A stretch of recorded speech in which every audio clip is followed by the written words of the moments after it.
good. It's a little weird to be on this side of the camera, but I was just going to mention that. How does it feel to be on the talent side of the camera?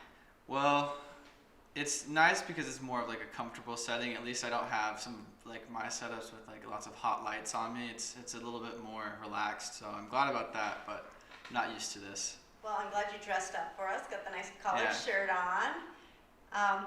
Okay, so I was just thinking of what we would talk about and how I'd start this off, but it made me remember the first time I connected with you, which was really bizarre, but it was very Gen Z-ish in a way, and the new way of business. So I thought I'd share with everyone that I was in a bind. I needed a videographer really quickly. I don't know if it was in 2 days or something like that.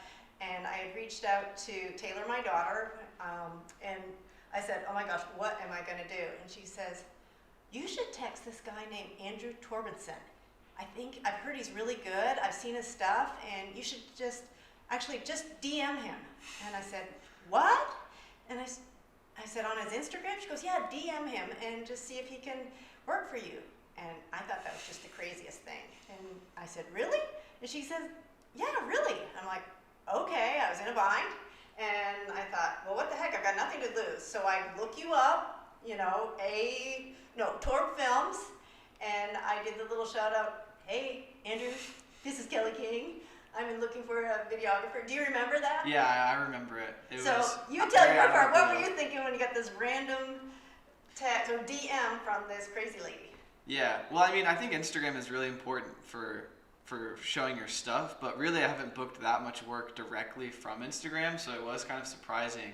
But I mean, I was super happy to. I love when like an agency like 80/20 reaches out because it's someone I can work with a lot. A lot of times, if it's like just like a brand, it's more of like a one-time thing. But I loved that I was able to do the one video for you, and then eventually just do a whole bunch later down the road. But as far as that instance, I think you get a little nervous when you get a DM asking for work because you're like, okay, how much do I charge? It was very rushed too, which was fun, but I really liked how that video turned out. I think even though it was kind of rushed, we made the best of the situation. Exactly, and I mean, that's how I roll. I roll that way professionally, as you guys have seen, and personally, I'm always doing things spontaneously. And I just believe in being spontaneous and going with what you feel at the time and trusting the process, and you know it's going to pull together. And sometimes it's not 100%, but if you can get 80% there, you're good to go, and you can ship it. So, giving some perspective, we are now here on July 15th, 2020, in the middle of this crazy pandemic, and you have just graduated. You are one of these very special graduates, sadly enough, graduated and had to end your, college career online. And what was that like? What does it feel like to kind of missed out on that traditional ceremony? And just think back of what you were feeling back in March 13th when kind of everything unraveled to where you are now. Yeah, well, I had a very weird last semester of college where my schedule got messed up and I had to add like 3 more classes, 7 credits hours for the second 8 weeks. This was before COVID happened that I got these second 8 weeks classes scheduled, and then come right at the transition to where I'd have all these classes added. Like I had 1 week with them, and then we had that message from the school saying like 2 weeks are like it's going to be online, and I kind of had this feeling that we weren't going to go back because just from how the virus like seemed, like I was like there's no way that we're going to go back. And it was very odd like going to some of my classes where I was like, all right, this might be my last day in an IU class other than online. But then after we got back from spring break, it was nice having an extra week of spring break, even though I couldn't really do anything because I was just kind of trapped in quarantine. the online kind of helped me with in terms of my heavier course load for the second 8 weeks because I was in so many classes trying to make up for my messed up schedule so I could graduate on time. But then the closer I got to graduation, it was very bad. Like I didn't really like how I wasn't able to like see a lot of my friends in person just because a lot of them just kind of dispersed. And I didn't get that like final goodbye that I would have liked to have, but I mean I still get to see some of my friends that are in town, and we still keep in touch digitally, which is an amazing part about living today is like how close you can be with someone even though you're not in the same region. I think all of us kind of learned that with quarantining, especially in the early stages of it. But as far as like business side of things going, graduating to this pandemic, it's definitely a very weird time to be graduating. It's forced me to kind of adapt and, pick up older skills. Like in the past, I did some live stream stuff for my high school, and I learned pretty much everything I would need to know to help like music artists and such do live streams to Facebook. Nothing too complex, but I was able to adapt from quarantine, like because I couldn't go to jobs, there was no work for film because filming requires like being with a bunch of people and a camera, and the occasional shoot I would have would be one with you guys at the bank, and just like smaller stuff. So I spent most of my time doing live streams, which were really fun, with the artist Clayton Anderson. He's a country singer, and we would get 300 views per stream, or 200 to 400 kind of, and we would like do tips and donations, and that kind of kept us like making a bit of money during the pandemic because music people got hit really hard too. So I was glad I could help someone else in a creative field, because what are musicians supposed to do when they can't perform? It's really unfortunate that we've had to do this, and they've been able to, I think, grow a bit stronger from it because like they were forced to advertise in a new way with live streaming. And I think the pandemic has almost just like taught everyone other avenues of things they can be doing online and reaching more audience. And then as soon as the world is back to normal or more back to normal, to be able to use some of these skills they've picked up from the pandemic. But I mean, it's still definitely affected me financially. Like there's just a lot less work, but I'm getting by. Well, hopefully we'll keep you busier. Yeah. I've noticed that, or I've just coined the term pivot as the word of the spring. Yeah. And everybody has had to pivot in some way, shape, or form.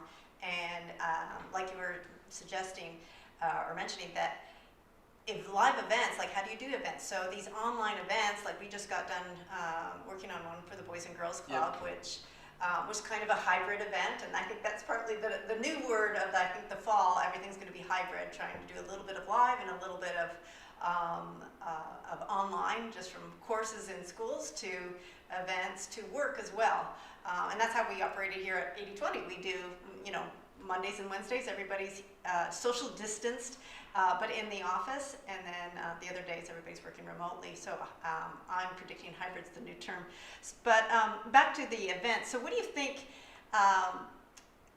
makes a successful online event or hybrid event, and what have you learned? Because you've seen different formats, and what makes it really engaging and keeps the audience there? That's the important part, right?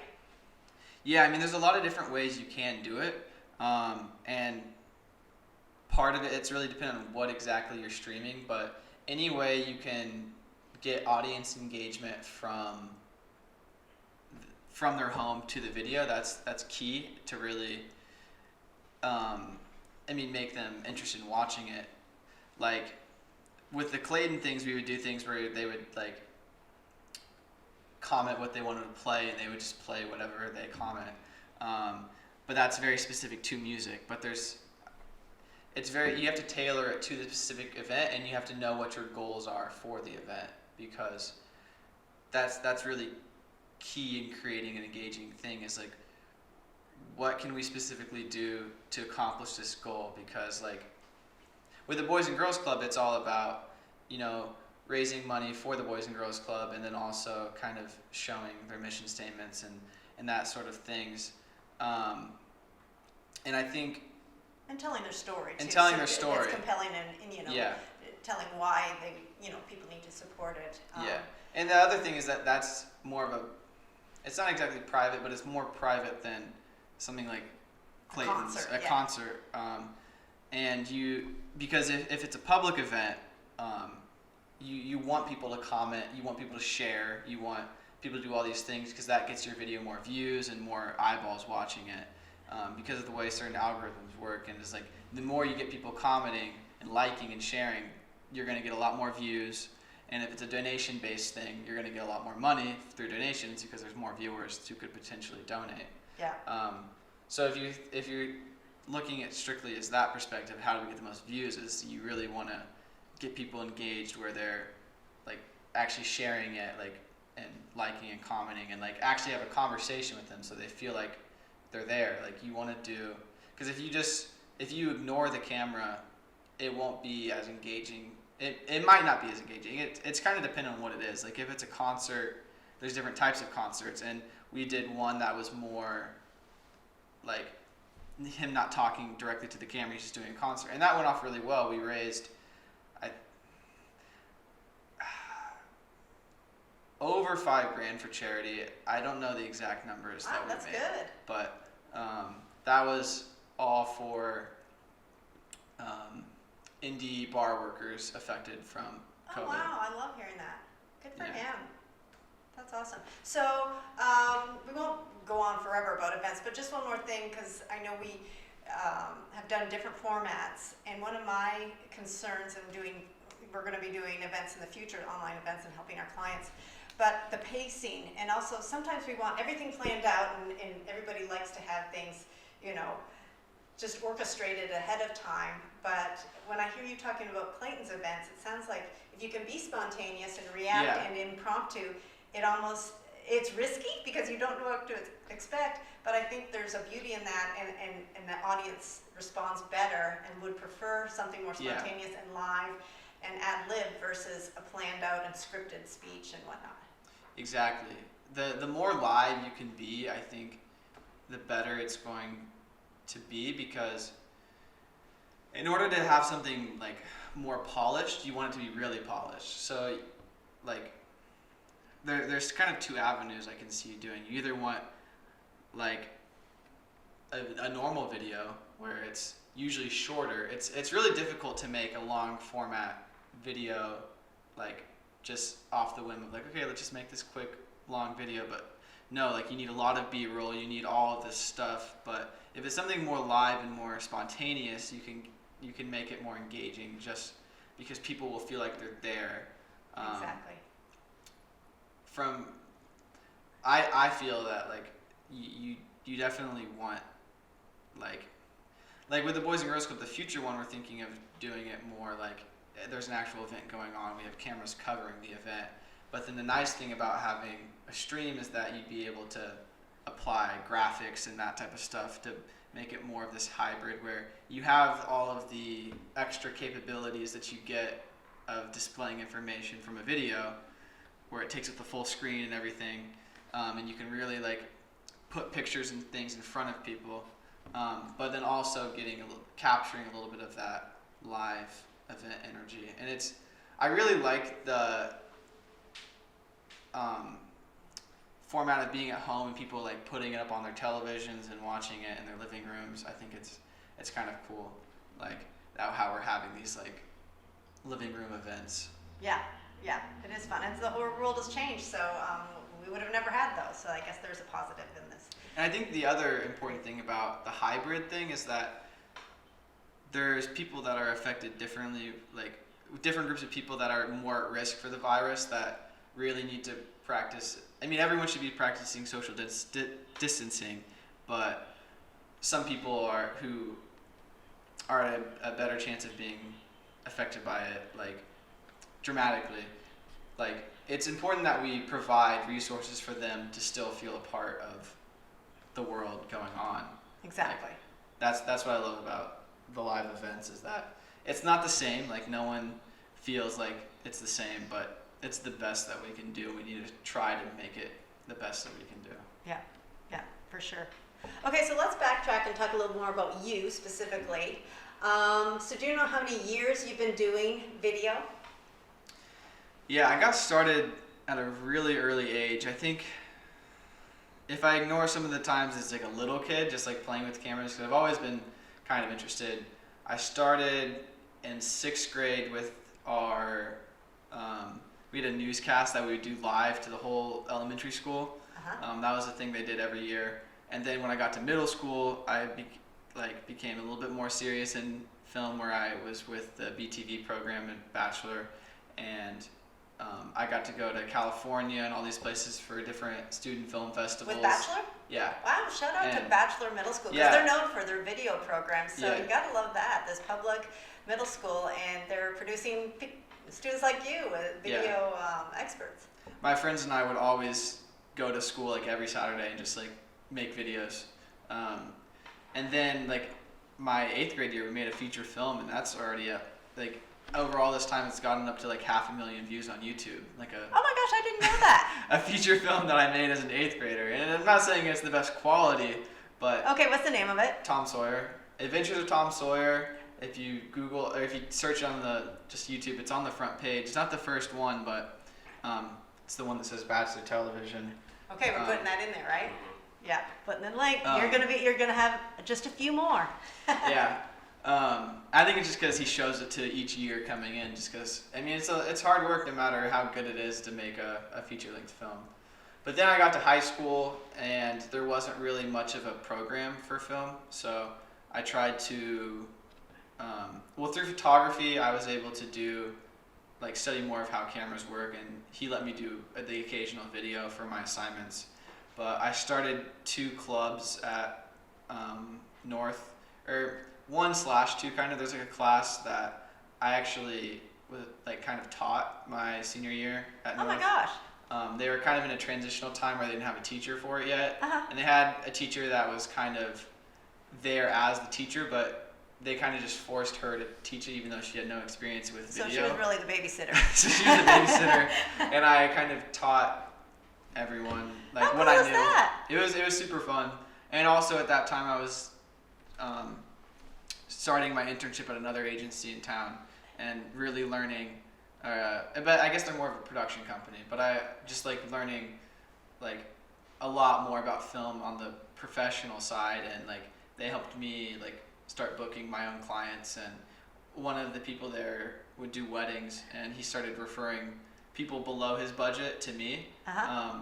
And I was booking $1,500 weddings and $2,000 weddings as a high schooler, and if it wasn't for that, I wouldn't have the same equipment and knowledge that I have now as doing all of these wedding videos. Yeah, I used to got some great equipment. Yeah. And I tell the clients, I'm like, well, we want to get Andrew because we get Andrew and his equipment, and that's a big Yeah. perk. Yeah, I'm kind of addicted to buying equipment. I've slowed down recently because I have about everything I need, but there's always the next thing to buy.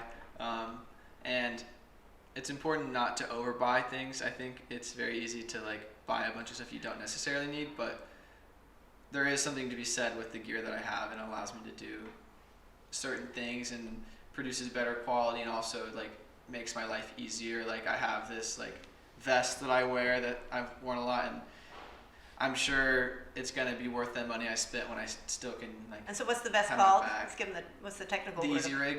The Easy Rig? Yeah, I have one of the cheaper end ones. They can get really expensive, but I bought the cheapest one. Yeah, they no, sell, but it's which it's isn't awesome. cheap either. But And we've had you running in that rig.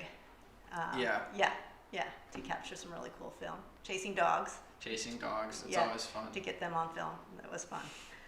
Sweating. Yeah, a lot of sweating. So now that you're graduated and you're still freelancing, right? What's your career goal?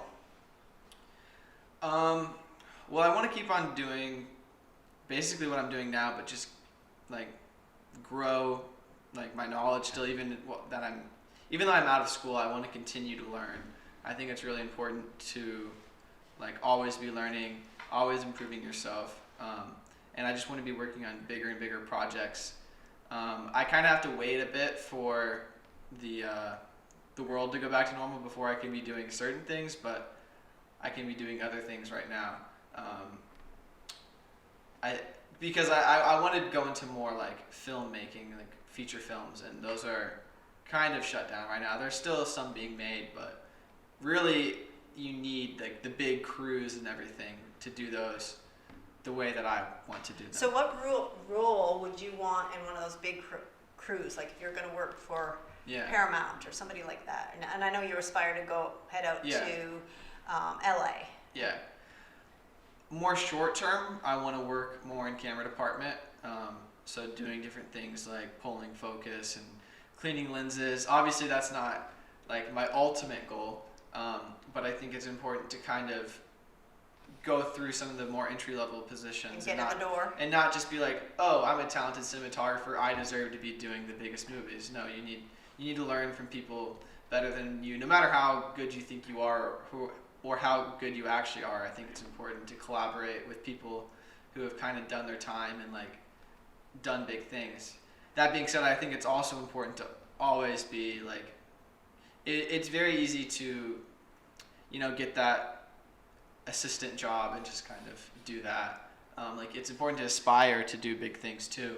So eventually I want to be doing like movies and probably commercials as well and different things to pay the bills. But I really just like anytime I'm on set, there's a cool energy, like interacting with everyone, like making something. Yeah, it's really fun to be part of a big team. Yeah. Well, I applaud your humility, but I'm here to tell everyone out there listening that you are a huge talent and an up-and-comer, and we're going to keep you here at 80/20 as long as we can, and take advantage of your talent, and hopefully you'll learn a few things working for us. But I want to jump into some of the fun, big projects that I don't think people would have a clue that you have worked on. So was it last summer or the summer before that you got the phone call, and you were with me, we were getting ice cream after one of our shoots. Yeah, I think that was... It might have been 2 years ago. Time flies. And you were heading off the next day or 2 days or 3 days later to Puerto Rico. I'm pretty sure it was 2 years ago because it was also around the time where I was like moving out of my apartment. So I had to like move out early so I could like move in. It was a weird thing. It was crazy. That's the least weird thing about that shoot. But yeah, I got a call or an Instagram DM actually. Well, what did you think? What do you know? Callback. You always have to be skeptical of the DMs. Those shady people. But basically, they needed someone for this film out in Puerto Rico. Someone I knew and had worked with in the past was on it. He said the director of photography was fired, and along with like some other crew. And it was a big film. It was a big film. Terrence Howard from the show Empire was in it, and I just agreed to it. Sounds like fun. Free trip to Puerto Rico. So then 2 days later, I got my plane ticket. I'm flying out. And then it just turns into the most disaster film I've ever been a part of, which I should have known. Like, if you get asked to fly out to Puerto Rico in 2 days, like, you got to be a little skeptical. And I was a little skeptical, but... I mean, YOLO, right? YOLO. YOLO. And I don't regret it, but there was just different things happening. Like the producer owed the hotel that was storing all the gear like $10,000, and the hotel wasn't letting us get our gear back, which was my friend's family's rental company's gear. And they probably had like $500,000 worth of gear in that hotel. And I just remember spending like a whole day at this hotel, like on the phone with different people, like different investors that were like part of the film, and the producers like, we need to get these people paid so we can get our gear. Oh my gosh, craziness. And even to this day, I still don't exactly know what happened.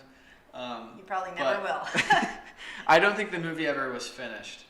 Oh well. Sometimes we make mistakes, right? And learn. But I made it back home, and that's all that matters. Yeah, that was crazy.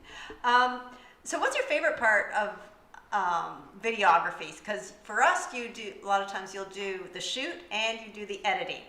Yeah. And I know for a fact editing is not your favorite part, but you're very Definitely good not. at it, and you know how to do it very well.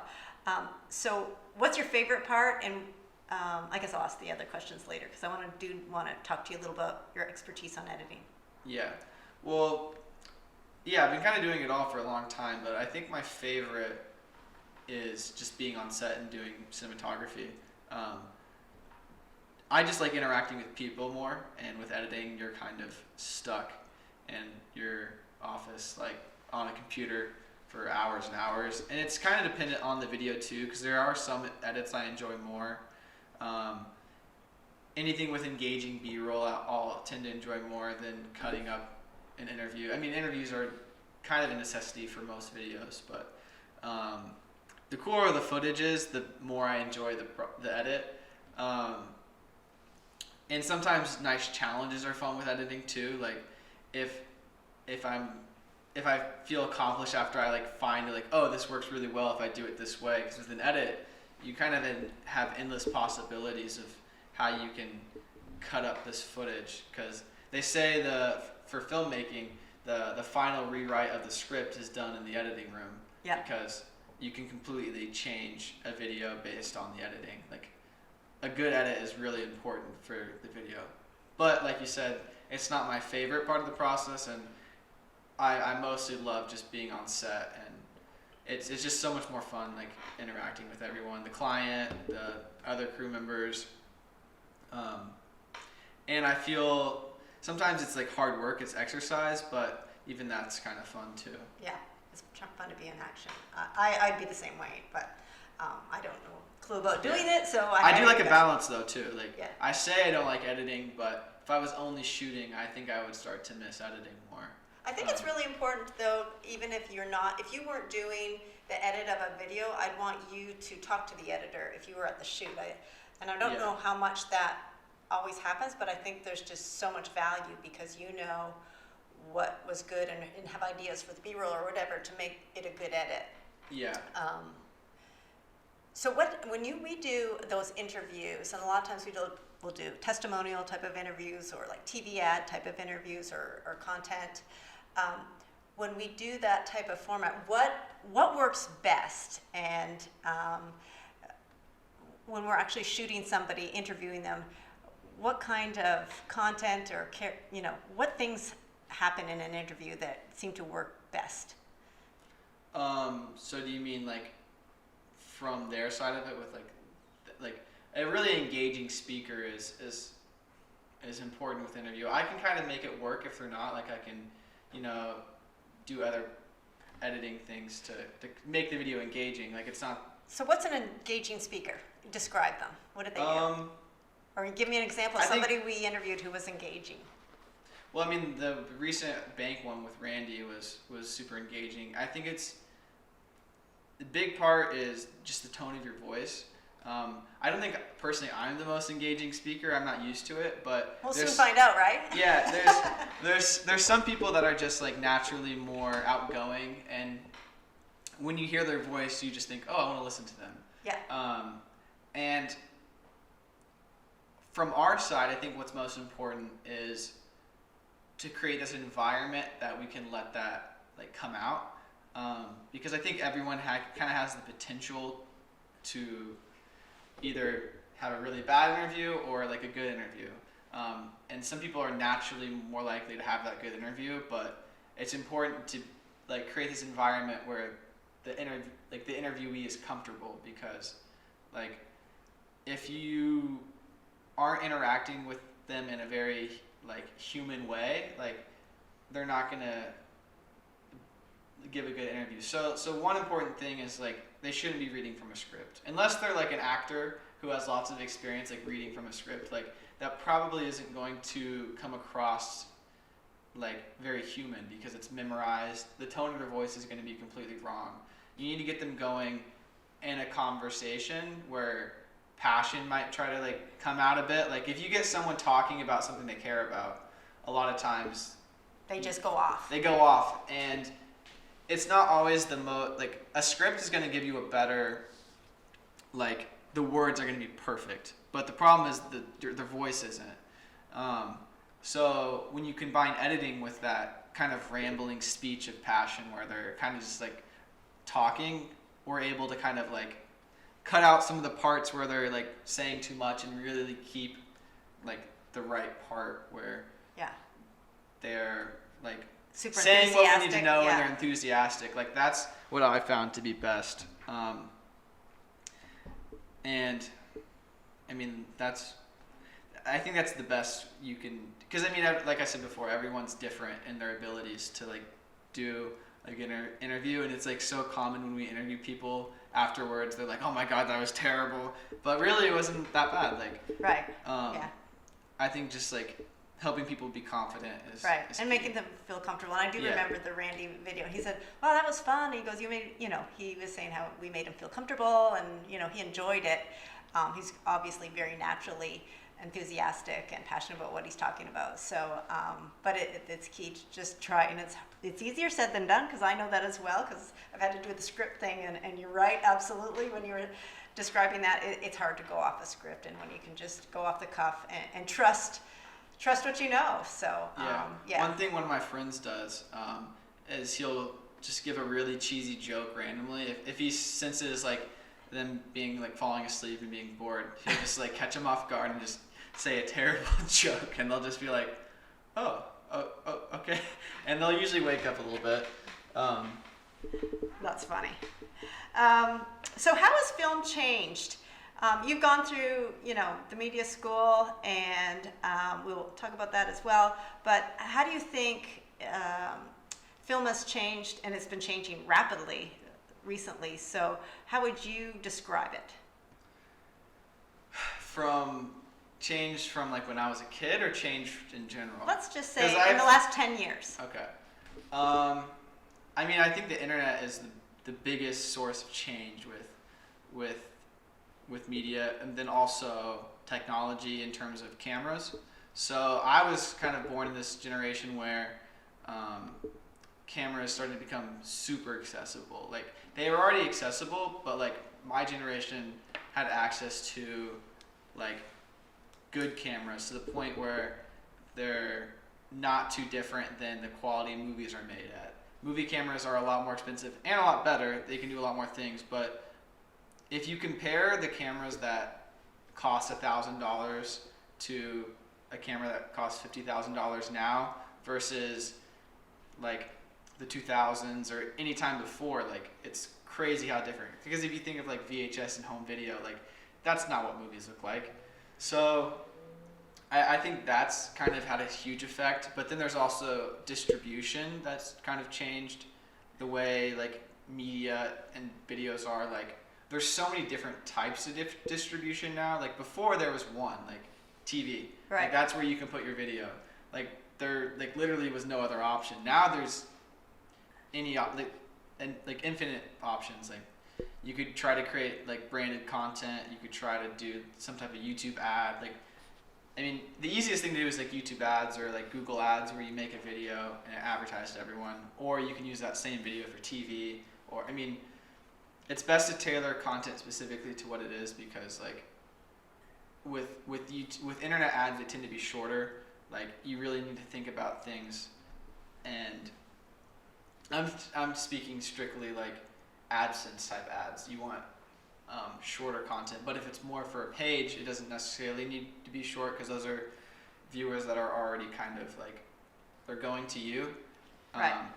And sometimes it's very dependent on the video too, because sometimes longer videos can work as well, but there's just so many different options. Right. That Like we Facebook have now. encourages. Facebook encourages like longer videos. Longer videos, right, which is kind of surprising to a lot of people. Yeah. And then Instagram, you're limited to 60 seconds, so you can't use the same. And then there's like TikTok now too. Yeah. And there's. So what do you think of TikTok? It's addicting. I know there's a lot of controversy about it. Do you have a TikTok? I do have a TikTok, yeah. Yeah. I don't really. Do you post on it, or do you just watch? Random videos, nothing like. Nothing professional. Nothing.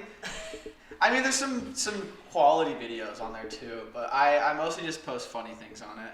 I mean, it just blew up faster than anything, any platform, I think. Yeah. Faster than Snapchat. I mean, it kind of took like the format Vine was doing, Yeah. but then opened it up a bit more, and it has a much more complex algorithm in it that like really tailors content to its viewers, which is kind of scary but really addicting and fun. Yeah. But I think it's a new powerful tool that companies can use if it's right. Like not every company should be on TikTok. I don't think it's a very specific demographic that you can reach with it. Yeah. But for some, if they can figure out a good way to use it, I think it's a really powerful. Yeah, and I think people are using a lot for personal branding as well and whatnot. Yeah. We haven't entertained it with any of our clients or anything because Yeah. the jury's still out on. But also TikTok actually used to be another app called Musical.ly. Yeah, that's right. Yeah. They purchased it, and Musical.ly was around for much longer and kind of had a slow build. And I haven't researched this too much, but I think what they were wanting was to like buy a social media with kind of an initial user base, so then it was much easier for them to like blow up because they already have all those users. Yeah. And it definitely was kind of a weird transition where people are like, why is it called TikTok now? Like it was just so random. Yeah. But I think they knew what they were doing. Yeah, they seem to. Yeah, it's a hot topic now. So let's talk about learning. How did you learn all your skills to get to where you are? Command such a, you established yourself as a definite pro in the business. You went to the media school here at Indiana University, and then you also have been self-taught in a way, YouTube taught, whatever, high school taught. What are the key things that you learned at the media school in traditional higher education, and what did you learn from being self-taught that you couldn't have learned in either other, in reverse? Yeah. Well, I think I'm a very experience-based learner. Like I have to like be doing something in order to learn it. And I think a lot of people are this way too, but I would learn different things based on challenges I was doing. Like I had this goal in mind and I didn't know how to do it, so it forced me to do my own research to do certain things. Like all the way back to middle school when I was making that feature film, I had to learn how to export that movie. Like I had no idea how to just like save it as a file because like if you're doing a small video, the computer does it all for you. But at that time, like I had to like learn about compressions and different types of things. Because the first time I tried to do it, I made like a file that was 100 gigabytes. And I was like, okay, I don't know how to do it this. Because this is all, like, I'm a child. I don't really know how to do things. But where do I save this? And then throughout high school, just adapting and, like, wanting to do certain things and just being, like, just by doing film for so long, you pick up different things. But as far as the media school and the types of things I've learned there, I think it forced me to make my own projects. It forced me to collaborate with others and like meet more people that are like-minded in doing film. That's my biggest takeaway is like the network of people I've made. But it's inspired so much more for learning. Like I've taken different history classes in terms of film, like learning about experimental film, history of documentary, and like I really enjoyed like more of the historical sides because I wasn't really getting that type of education like on my own. Like didn't you just buy a projector, like this old-fashioned projector? Yeah, that was inspired from, I took a 16 millimeter film class where we had to shoot on these old Bolex cameras from probably the 60s or 70s, and then edit all the footage by hand by like this like knife cutting thing, and then taping the film strips together. Oh my gosh. And then this hand crank that you can't really see how fast the shots are. And it was much harder to edit that way compared to a computer. Oh, no kidding. And you couldn't actually watch the pacing until you taped it together and put it in the projector, and you're like, okay, that shot's a little slow, that one's a little fast, and doing things like that kind of forced me to just have a different perspective on film and like kind of like learn a new skill. Even if it's not super necessary now, I think it's still important to learn about older ways to do it. But that class inspired me to buy my own old projector and then buy a bunch of old film reels And then yesterday, actually, I was kind of modifying my projector where I could take my camera with a macro lens and film the film going by, so I could get a digital conversion of the film, because you can send it to places, but it costs money, and I have a lot of films that I want digital versions of. So you're filming the film. So I was filming the film, and I scanned this old Kodak short film, which I will show you, but then they can just play the video. Oh, fun. It's like, oh my gosh, I remember the old Kodak logo. Oh, that's basically so cute. it's a short explaining what the a magical device. It can be what used a by a camera is. child to photograph That's a from the friend, 70s. an artist to capture the sweeping beauty of life. Anyways, Yeah, we definitely want to put that in there. Cool. Yeah. That's what you do in your spare time. yeah, when I should be editing, I'm like, Yeah, I should be editing the Jerry video right now. I'm like, what if I tried to scan all my movies? In terms of digital storytelling, if you're going to give 3 key tips to making a great digital story, what would you say are the key 3 elements? Tough question, huh? Yeah, I'm just trying to think. I mean, I think I could answer that from a lot of different perspectives. Like, I could answer that specifically from a cinematographer's perspective of like. If you were in 3 an key advertisement, let's elements. put it. We're going to do Yeah. a TV ad, okay? And we're going to use digital storytelling Yeah. about something. And then I said I want it really engaging and connecting with the audience, and with a call to action at the end. But what's going to compel people to stop and not click through it? I think honesty is super important. You want to create a video that really authentically shows your company and your advertisement, because like that's what's key, and you want to show your best sides in advertising, but people can usually see through something that doesn't feel authentic. Yeah, I think that's the key word. I was just going to mention that. I'm glad you said it. Yeah. But authenticity is huge, and I always try to tell people it doesn't have to be flashy and overproduced and really beautiful. I would much prefer to do a less produced video that's super authentic. Yeah. So that's number 1. Number 2 is good sound. Yep. Yeah. Lucas knows that. I was just going on and on. Make sure you get the sound right. Yeah. And sound can be tough.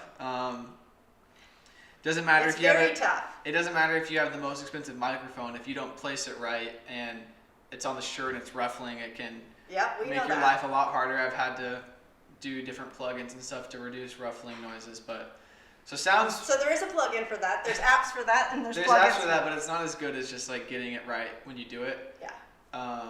And moving the mic. Yeah, and then maybe third. See, there's so many different things I could You be can talking do about, like more good than lighting and all this stuff. But I Yeah. think third is like thinking about how you're going to distribute it, because if you make the ad and you post it on YouTube and you do nothing, no one's going to watch it. Like, you need to know like what's the right amount of money to spend on the advertising. Like, obviously more money means more advertising, but you don't necessarily need to blow all of your money on advertising. Like, I think there's usually like a right number that you can work with, where you can it's best to like kind of talk with someone like here at 80/20, where you can like Thanks for the shout out. the plug. It's better to like actually talk with someone who knows what they're doing to like make a plan in terms of how do you want to push this out, and there's different ways you can do it too, where it's like certain types of videos can be more viral in a way where people share it on their own. Right. Some ads you kind of have to pay for views, like that's just the style of ad, but some types of advertisements are more like, look at this funny ad, like, so there's different ways of doing it. I think I've said that a billion times today. There's different ways of doing it, because there's a lot of ways to do things. And it's fun because now TV ads are more affordable, and then there's the new streaming ads. Was it fun to see your ad on TV? Yeah, it was very cool. I've only had a few projects kind of make it to that, just because it's like there's so much web-based stuff going on. And that was a great example where we had to tell the client, first of all, tell them that you're going to think I'm smoking dope, but I think we should do TV advertising, and yes, you can afford it. And then we had explained, okay, we can do the production cost effectively. It's going to cost this much, and then but we also have to be able to buy enough media so that when this commercial that we're producing for you, it's going to get enough exposure. But we were able to make that happen, and it did have impact. So that was our first one for 80/20, and it was really fun how it all came together. So and a huge relief because it was a very short timeline. Yeah, I think TV ads are still a really good way of advertising, and they're just different than internet ads, but they shouldn't be forgotten about. Like, yeah, we still do print ads, we still do billboards and that type of stuff, which are equally like really important types of advertisement. I think it's important to just kind of like look at all of your options. Exactly, and people think, oh, well, now that we have, our remotes, everybody's clicking through they don't watch the ads. And I know people watch the ads. We all know, Yeah. and we watch them. And if it's a good ad, people are going to watch. And you're not always sitting around, with the remote in your hand. If you're in the kitchen or whatever, the ads are running, so you're going to see them. So you have to remember that even though they are skippable, not everybody's skipping. Yeah. Yeah. So what's your plans for the rest of the summer? Well, I'm moving out soon. Uh-oh, where are you moving? Back to the parents until... Back to the rents. Back to the rents, yeah. Gotta use some Gen Z terminology. Yeah. It'll be nice to not have a lease for a while, so I can... It's really dependent on kind of how the world's going. Yeah. When a lot of my friends are moving out to California, but I don't really want to move quite yet because I think that's a good decision. They just closed back down again. Yeah. So it's like, okay, I could move there and not be able to work. It's a lot cheaper to sit home here. Yeah, it's a lot cheaper. But I don't exactly want to sign a new lease here because then I'm stuck here for a year. No, so I mean, I could get like a month, but those are expensive. So I think I'm just going to stay with my parents for a while. It would be good to. Yeah, and you can always fly out there if you get a project out there. Yeah, I encourage you to, start applying and putting your name out there, and you're only a plane ticket away. Not that I hate to see you go, but that's part of our gig. I say we launch brands and we launch careers, and it's just been a blast working with you. And I know you're gonna do fantastic. You're just a bundle of talent. You're so super humble, and people will never know how much you can bring to the table. So please use me as your reference because I will. I'm a raving fan, and I sound like an ad right now, but but that's what I do. The one thing I can do is promote my people because I really truly believe in you. And thank you for all the work you've done for us because I know I've pushed you hard and at certain times on shoots and late at night to hit deadlines and whatnot, but I'm very proud of the work we've done together. So thanks for coming on our show, podcast, however you're listening, and we hope to have you back. Yeah. Thanks for having us. Thanks for being on camera. Thank you.